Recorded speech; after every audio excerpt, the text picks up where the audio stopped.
Welcome to Fantasy Football Court. We are four regular guys talking all things fantasy football. Unlike some other shows, we only talk about fantasy football. We make our arguments, we present our cases, and you are the judge. We are all in the same fantasy football league. The people are real, the league is real, and the trash talking is real. Court is now in session. Welcome again to Fantasy Football Court. We're glad to have you back with us today. My name is Charles. My name's Andrew. My name is Nick. And this is Jeremy. And today we're going to put the Pittsburgh Steelers on the stand. We're going to examine, cross-examine, and question their team and look at the different positions. But first, we're just going to give a brief overview of what we think of the team. Andy, do you have any thoughts on the Steelers? I think the Steelers have a lot of talent. There's a lot of skilled positions of players that could stand out and have had great years in the past. We'll see what age and time has done, but overall, the Steelers have a lot of talent. They do seem to have a lot of fantasy options for us. Nick, do you have anything?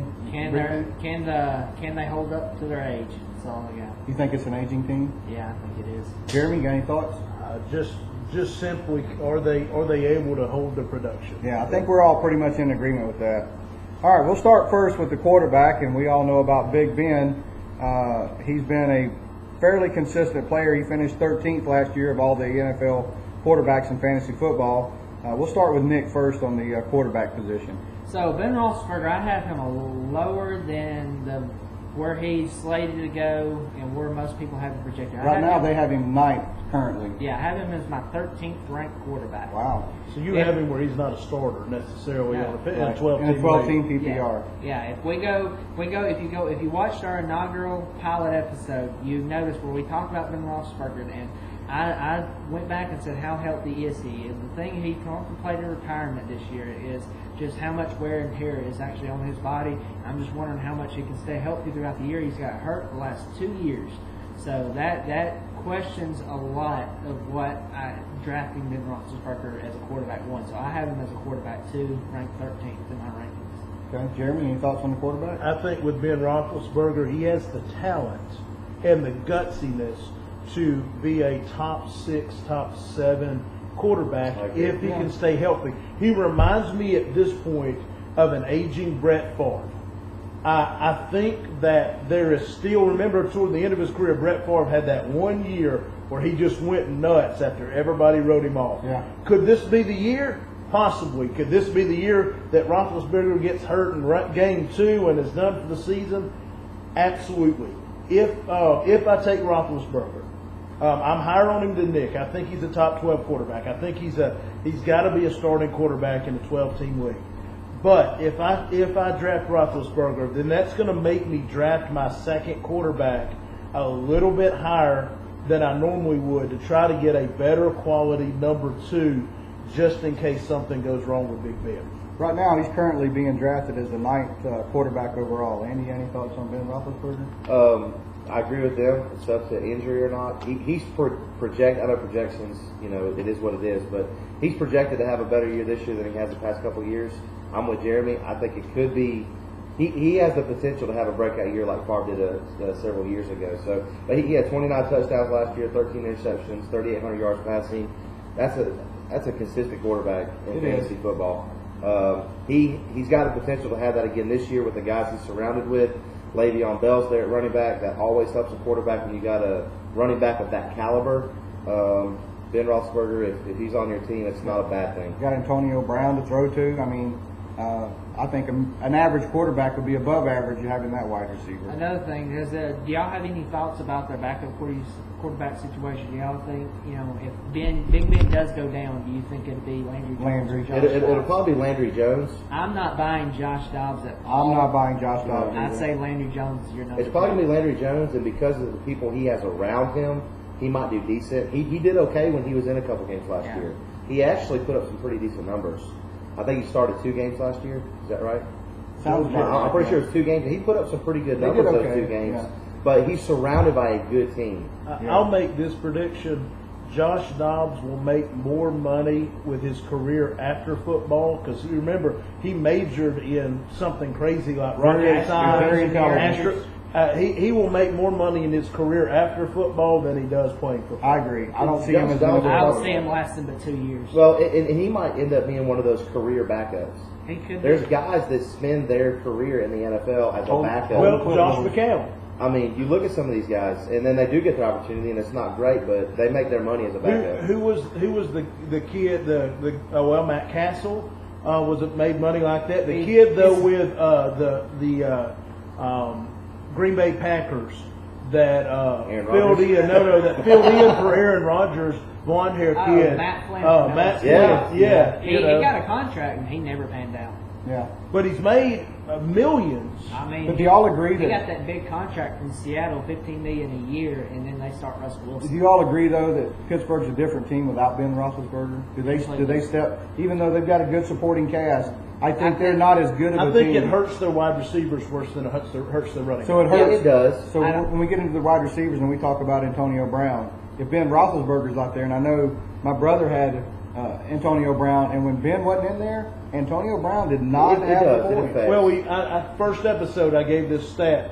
Antonio Brown had 3 bad games last year. Those 3 bad games, guess who also had horrible games? Ben Roethlisberger, or he didn't play. Or he didn't play. Yeah. I don't But think it a backup hurts. quarterback coming in still has. They just don't go to Antonio Brown. They don't trust that relationship's not there like Ben has with them. Right. I mean, Ben can throw the ball somewhere in a general area. He knows Antonio Brown's going to go get it. Right. I think it actually helps Le'Veon Bell a little bit because I think they throw more to him out of the backfield than they do deep to Antonio Brown. I think it helps Le'Veon Bell a little bit more. All right. Let's talk about Ben Roethlisberger.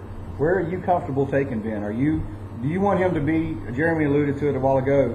Do you want him to be your number 1 quarterback? I mean, is that what you're hoping for going into the draft? If the draft falls to me, if he falls to me at the right position, I will take him as my starter and won't be upset about it. But I will draft. But you're talking about getting him later, like in the mid round, like 6th round, 7th round. Last year I drafted him in round 8. Yeah, I think that's where he if goes. he's around 8, 9, But I don't mind drafting 10, him at 11 that other position. guys that you're getting first if they fall to you before him. There's probably, I don't know about, I would say there's probably 8 to 9. I've kind of put him in the same category as a Phillip Rivers and some of the other aging quarterbacks through there in that same little section. But again, there's quarterbacks, let's say 5 through 10 in there. They're so close to comparison. Points wise, I don't think Points-wise, there's a huge, because like I said, if I have to take a quarterback in round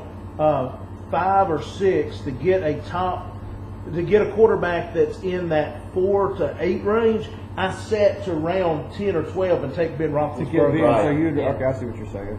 Nick, you have any thoughts on where you're comfortable maybe taking him or not? I'd say no earlier than probably 10th, 11th round. Oh wow! I'm kind of with Nick. I don't I'm really not want high Ben. on I don't want Ben Roethlisberger. It's not somebody that I would choose a lot of other quarterbacks over him.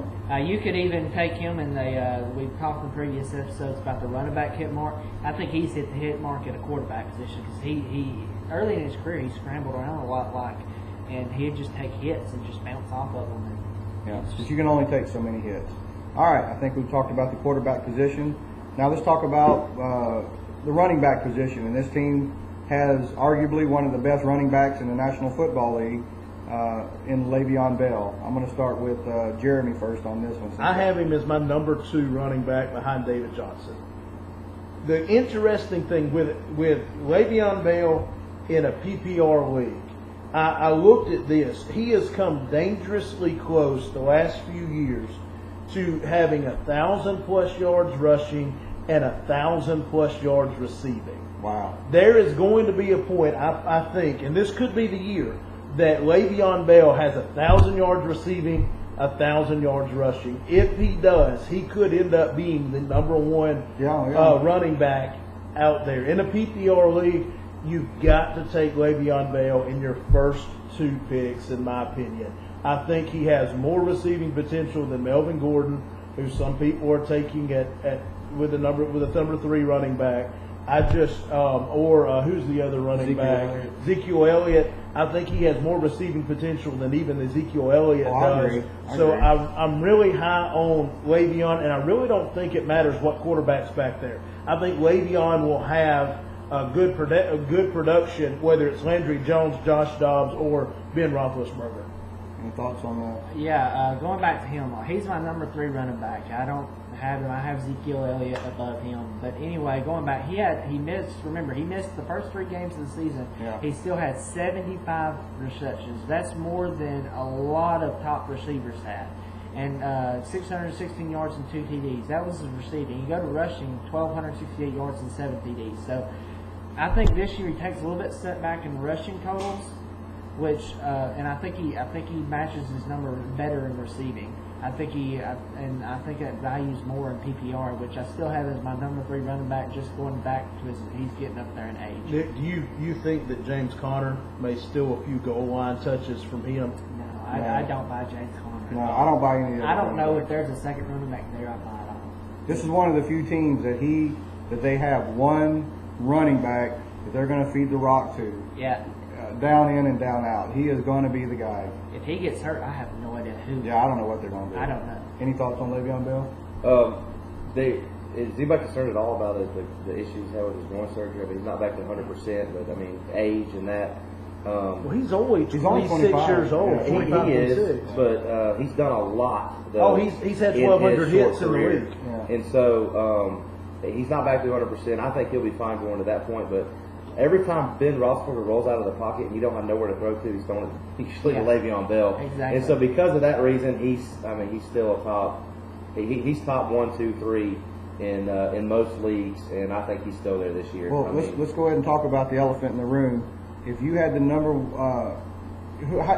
how do you have your ranking as far as David Johnson, Ezekiel Elliott, and Le'Veon Bell, which is the consensus top 3 picks? What order would you have them? David Johnson, Le'Veon Bell, and Ezekiel Elliott. I have Ezekiel Elliott, David Johnson, and Le'Veon Bell 3rd. Going back to the inaugural episode, we talked about this, but I've changed mine since then. More research. I got David Johnson 1, Ezekiel Elliott 2, and Le'Veon Bell 3. David Johnson, hands down, number 1. I totally disagree with you having Ezekiel Elliott. That's almost asinine, in my opinion, that you would think of putting a second-year player, even though he's behind an awesome offensive line. Let's face it, the Dallas Cowboys, probably the best offensive line. He is going to put up Emmitt Smith type numbers this year. Running the ball, there's no question. He is going to have the better stats. But he's not going to have the catching receiving that David Johnson and Ezekiel Elliott. In a PPR league, it's David Johnson because last year he had 80 receptions for 879 yards. He has a really good shot to hit 1,000 and 1,000. He does. I mean, he is because especially since the receiver's gone that went to Minnesota that they released in last year. I can't think of his name. There's the number 2 receiver. He's gone now, so they have John Brown, Larry Fitzgerald. Larry Fitzgerald's getting up there. He might have even more receptions this year. So who's your 3? I know you said David Johnson. David Johnson. Then I have Le'Veon Bell. Yeah. Then Ezekiel Elliott. I think this comes down to preference, and I couldn't make it. My perfect. You're my still perfect riding high scenario because you picked listen, Ezekiel Elliott high I last love year, you know, and he paid off. We all have players that we like, but anyway, my perfect position would be to be the 3rd pick this year, so they can take their David Johnson and Le'Veon Bell, and I get my Ezekiel, and then I get another player before they get theirs coming back in the 2nd round. I'd love the 3rd pick. I'd take any of the running Yeah, backs. any of them. You know, and It don't matter who's there. I don't think you could go wrong. I mean, Le'Veon Bell. None of us had him number 1, but I wouldn't totally disregard somebody who picked him number 1 because you can make a case that Le'Veon Bell is obviously number 1. But I think we're all in agreement that there's no other running If I back. had the number 1 pick, I would be okay if you put all 3 names in a bucket and I closed my eyes and drew it, and whichever one I got, I would be happy. Yeah, Yeah. you can't go wrong with any of the 3. If you're in the top 3 and you don't draft one of these top 3 players, You're an idiot. I'll say it. What he said. I think you're making a mistake. All right, let's move on now. What did he say? We just covered. But we all agree. Did we? Le'Veon Bell goes down, there's nothing there in the backfield No, for there the isn't. Steelers. Nothing. And if he goes down for any reason, then that affects the passing game because defenses can focus on that. I think James Conner is a valuable backup running back. I don't think he produces anywhere close to Le'Veon Bell. He's not drafted though. I'm I'm not saying he is drafted, but I'm saying is I don't think that it's gloom and doom if James Conner Well, is. now last year, who was the? I don't see him on this list. D'Angelo Williams. D'Angelo Williams, Williams he left. was a stud on this team, even with Le'Veon Bell, because he filled in when Le'Veon Bell had his suspension. Is James Conner one of these other guys you take a late round flyer on in case the great Le'Veon Bell goes down? I mean, do you take a chance, or do you It just? all depends on draft board, in my opinion. It all depends on so much of my draft is based on what you draft. Oh, exactly. And I'm a reactionary drafter, so if there's a run on running backs really early and all of that, I may come back with James Conner late, especially if I have Le'Veon Bell. But if it goes the pace I want to, all of that, I'm probably not going to draft James Conner. I don't like James Conner at all. I actually like Niall Davis better than I like James Conner. Wow. I just do not buy James Conner to do anything if not beyond that. But what we recommend, I think we're all in agreement, there are some players late in the draft, and when we're talking rounds, 14, 15, 16, 17, I think you need to pick at least one or two players that could possibly, maybe, hopefully, just be that, because you all know that at the end of the first games of the season, there's always players that were never drafted that everybody's fighting to claw to get on the waiver wire that next Wednesday. Well, try to pick one of those guys so that you have them. So you need to be thinking of people that are late round flyers, somebody who could possibly. Well, all this, and we'll do an episode when it gets closer to everybody doing the draft on how to do a draft, because there's several different ways to do it. And with my strategy, I draft my starters first for the most part. We'll get into that. Let's not get too far into it now. We don't want to make this show but too what I'm saying is with the Steelers is if draft strategy projects, then at the end I may just do nothing but flyers. Yeah. And James Conner could be in that could be in that conversation. All right, I think we're going to move on the running backs. Let's get to the wide receivers. Again, another top player in Antonio Brown. I'm going to start with Nick on this one. Do you have any commentary on Antonio Brown? The biggest thing with Antonio Brown is going to be relying on Ben Roethlisberger, and that's going to be his biggest factor for maybe falling. I have him as my number 2 receiver, just because of that factor of I don't trust Ben. And who do you have ahead of him, just so the fans know? Julio Jones. Which, Julio Jones has his struggles with being unhealthy, so it's really hard to judge the receivers when you're doing the rankings. But still, Antonio Brown's too relying on Ben Roethlisberger, and he goes down as Landry Jones. And we're going back to the stat we pointed out, it's just he's too reliant on Ben Roethlisberger, and I don't trust Ben Roethlisberger to stay healthy the whole season. So that's why I have him as my number 2 receiver. But Martavis Bryant, I think, is going to be that clear-cut number 2 receiver. I think he's going to come back from suspension and have a good year. And I think that's one guy you might, if Ben Roethlisberger stays healthy all year, he's a guy I would look at around maybe 10 or 11th round. Pittsburgh is loaded at wide receivers. Maybe even 8th or 9th. Pittsburgh's loaded at wide receivers. They have a good basket of receivers to choose from. I'm going to let Jeremy. Antonio Brown, 4 straight seasons with 100+ catches, 1,200+ yards. Yeah, that's impressive. You can't. And I really think you can take Antonio Brown, Julio Jones, flip a quarter, and either one is the same. I think both are basically the number 1 wide receiver. It doesn't really matter who you take. I do have questions with Ben Roethlisberger, but Julio Jones, you have injury questions too.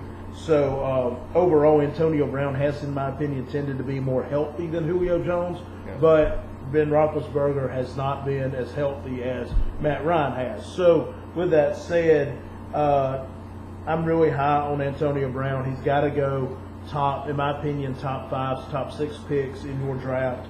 Martavis Bryant, I really think Martavis Bryant could be an X factor for somebody on their team. Martavis Bryant, in the last 21 games he played, averaged 17.3 yards per catch and had 14 TDs in the last 21 games he played. He's going to drop passes, though. You're going to be watching football. You're going to be watching the Steelers because he's on your team, and you're going to be screaming at the TV because Martavis Bryant is wide open in the end zone and he drops the ball. Yeah. But I think he'll be a consistent wide receiver number 2 that for every 3 or 4 weeks will put up wide receiver 1 numbers.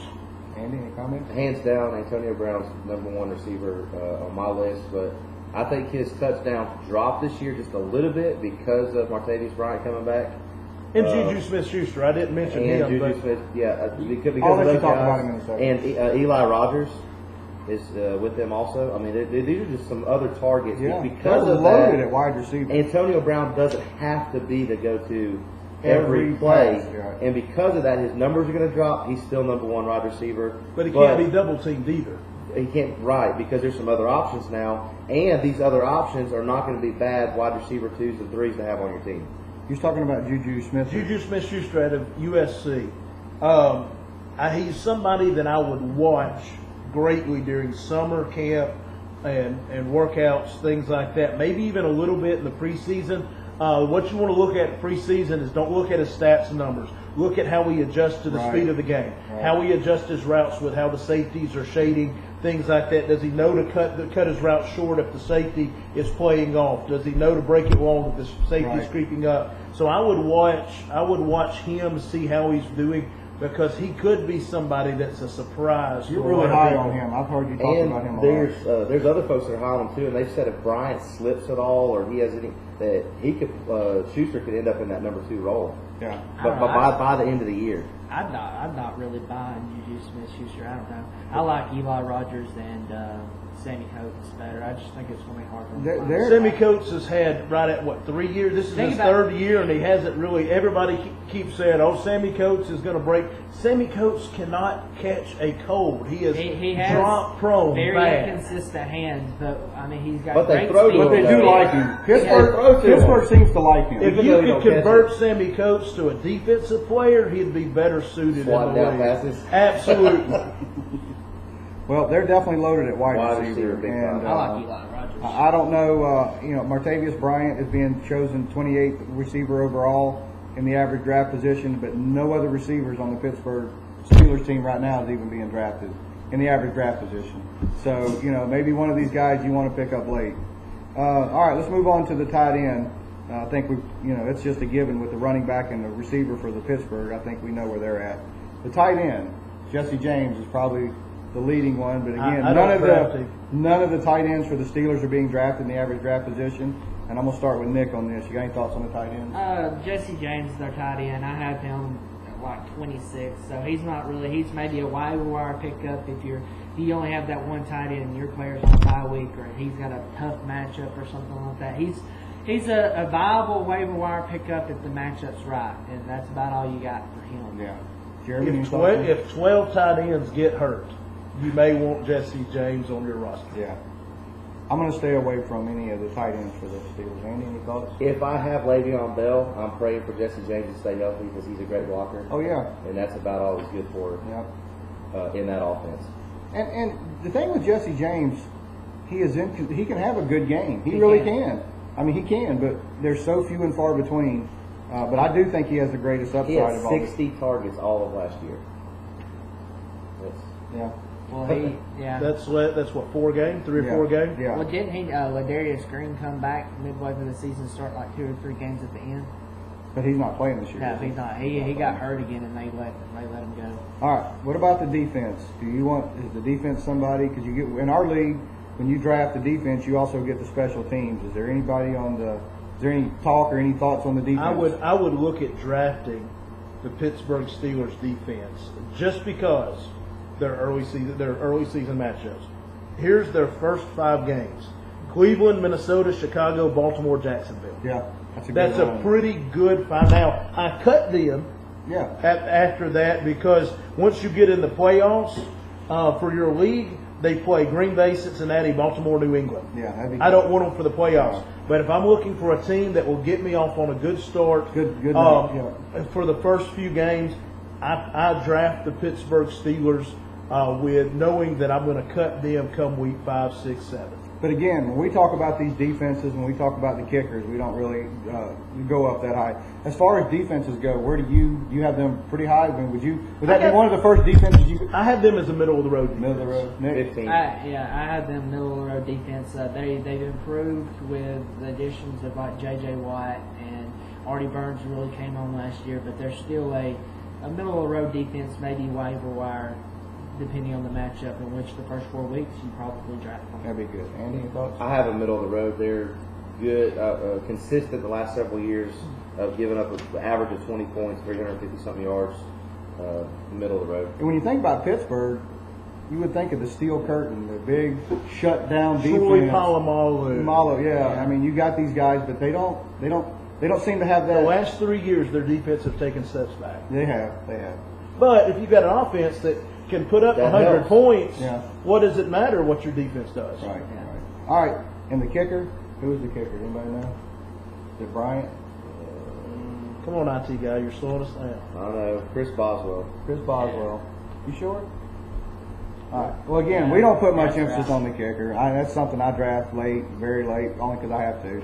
Matter of fact, one year I forgot to draft a kicker. He's pretty consistent last year. So, it's just kickers are kickers. All right. Let's just have any final wrap-up comments. Andy, you got anything about the Steelers you want to Just depends on where it falls to you. I don't think you'll go wrong with most of their guys on their team. So. Yeah, I agree. I'm not as high on the Steelers as most people, basically because I just don't care for them as a team. And the thing with fantasy football, you can play with your heart, and I kind of do when it comes to the Steelers. I just don't really care for the Pittsburgh Steelers, but don't let your heart override a good decision. And some of these players are available to me at the right spot. Even though I don't like Pittsburgh, I would still choose them. Nick? Just be wary of Big Ben. Pittsburgh Steelers will probably be the only team that will have 2 players drafted in the first round of most fantasy football leagues. Yeah. So I don't think that you can go wrong with the talent there. All right. We're going to close up since we don't have anything else to say. Andy, you're going to get us up on Facebook, Twitter, Instagram at FFCourt. You can also email us ffcourtbham@gmail.com.